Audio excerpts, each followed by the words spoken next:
Olá, seja bem-vindo ao meu canal. Segundo uma pesquisa realizada nos Estados Unidos, desde a década de 70, hoje dobrou o número de divorciados nas igrejas. E o mais triste é que aumentou também o número de adultério. Eu não vou entrar na questão do adultério entre evangélicos, mas vou falar sobre algo que poucos falam. É sobre o divórcio na igreja.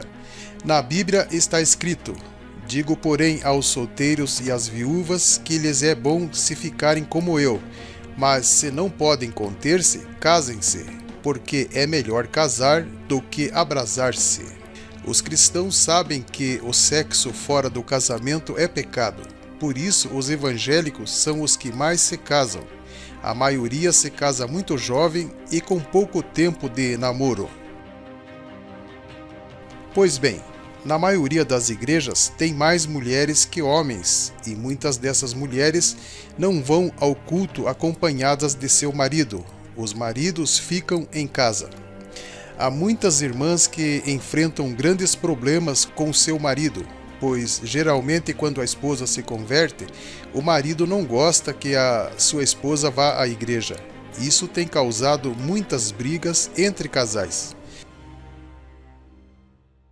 Quando um dos cônjuges se converte, muitas vezes começa a sair muito de casa, porque a igreja tem muitas atividades e a mulher se envolve demais com a igreja, e é aí que está o problema. Ir à igreja é normal, porém ir demais e doar-se muito a outras pessoas gera no cônjuge não crente uma desconfiança, um ciúme, um afastamento, uma mudança de rotina que ele não quer.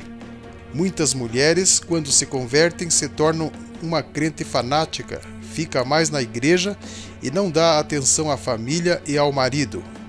Durante o tempo que estou na igreja, já vi muitos casos de maridos que se separaram de suas esposas crentes. Ela convive no meio de homens aparentemente fiéis, maravilhosos da igreja, e acaba se tornando indiferente ao seu próprio marido. Tem mulher que admira o pastor da igreja, dá um bom presente para o pastor, mas não dá para o seu marido. Trata o pastor com muito respeito e amor, mas com o marido o tratamento é diferente. Isso leva a problemas graves. Eu conheci um casal que vivia muito bem, até o dia que ela resolveu frequentar uma igreja pentecostal, daquelas que tem doutrina, onde o pastor prega que não pode assistir TV, não pode usar maquiagem, não pode cortar o cabelo e um monte de regras da igreja. O marido viu a mulher dele mudar radicalmente em tudo. Imagina como ficou o marido nessa situação. E é claro, eles se separaram. Certa vez eu fiz uma visita na casa de uma irmã que frequentava a igreja junto com suas filhas, mas o marido ficava em casa. Eu conversei com o marido dela. Ele estava ansioso para falar comigo. Então aquele marido descontente começou a desabafar. Ele se sentia sozinho e abandonado pela família. A Bíblia não diz que a mulher deve abandonar o marido. O apóstolo Paulo também enfrentou esse problema na igreja de Corintos. A carta de Paulo aos Coríntios foi dirigida aos irmãos que se converteram, mas seu cônjuge não. Esse conselho é para quando o marido e a esposa são crentes. Todavia, aos casados mando, não eu, mas o Senhor, que a mulher não se aparte do marido.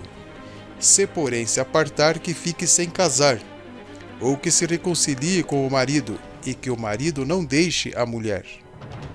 Mas aos outros, digo eu, os outros que Paulo se referia, é quando a mulher é convertida e o marido não. Mas aos outros digo eu, não o Senhor, se algum irmão tem mulher descrente e ela consente em habitar com ele, não a deixe. E se alguma mulher tem marido descrente e ele consente em habitar com ela, não o deixe. Porque o marido descrente é santificado pela mulher e a mulher descrente é santificada pelo marido. Mas se o descrente se apartar, aparte-se, porque neste caso o irmão ou irmã não está sujeito à servidão, mas Deus chamou-nos para a paz. Algumas pessoas pensam que para servir a Deus precisam e são obrigadas a frequentar todos os cultos. E tem pastores que exigem que os crentes estejam em todas as atividades da igreja. Eu também já errei nesta parte. Eu também colocava a igreja em primeiro lugar e deixava a família e o trabalho em segundo plano, e ainda usava aquele texto que diz: "E todo aquele que tiver deixado casas, ou irmãs, ou irmãos, ou irmãs, ou pai, ou mãe, ou mulher, ou filhos, ou terras por amor de meu nome, receberá 100 vezes tanto e herdará a vida eterna." Temos que entender uma coisa: Paulo deixou tudo, mas ele não tinha esposa, ele foi chamado para ser apóstolo. Uma pessoa que tem família não pode abandonar a família e sair fazer missões sozinho, não é mesmo? Mas você que tem família não deve colocar a igreja e o pastor em primeiro lugar. Você tem trabalho, casa e marido para cuidar. Tem irmão que tem muitas atividades na igreja, prega, canta, vive viajando e não tem tempo para a família. Eu aprendi há muito tempo atrás que primeiro Deus, segundo a família, terceiro o trabalho e quarto a igreja. Eu sei que muitos não concordam com isso, principalmente os pastores, pois eles querem que você vá em todos os cultos. A igreja vem depois da família nas prioridades. Deus em primeiro lugar e família em segundo significa que se meu cônjuge manda eu escolher ele ou Deus, neste caso eu escolho ficar com Deus. E a iniciativa de separação deve ser do não convertido. Que fique bem entendido, colocar a igreja depois da família não significa abandonar a Deus. Eu pergunto, se a esposa deixar de ir ao culto para sair e dar atenção ao marido, ela está errada? Não, ela não está deixando Deus de lado, ela apenas não foi no culto. É assim que uma esposa sábia pode ganhar o seu marido sem brigas. Ao invés de ficar insistindo, cobrando, que tal fazer assim? Amor, nesse domingo eu não vou ficar com você, mas eu gostaria muito que você fosse comigo na igreja no domingo que vem. O que você acha? Então seja um homem ou uma mulher sábia. A carta de Pedro 3, capítulo 3, versículo 1 diz: "Semelhantemente, vós, mulheres, sede submissas a vossos maridos, para que também, se algum deles não obedecem à palavra, sejam ganhos sem palavras pelo procedimento de suas mulheres." A mulher convertida pode ganhar seu marido sem palavras, pelo seu procedimento. Você que vai à igreja, mas seu companheiro ou companheira não, então agora é hora de você demonstrar mais amor e não o abandonar.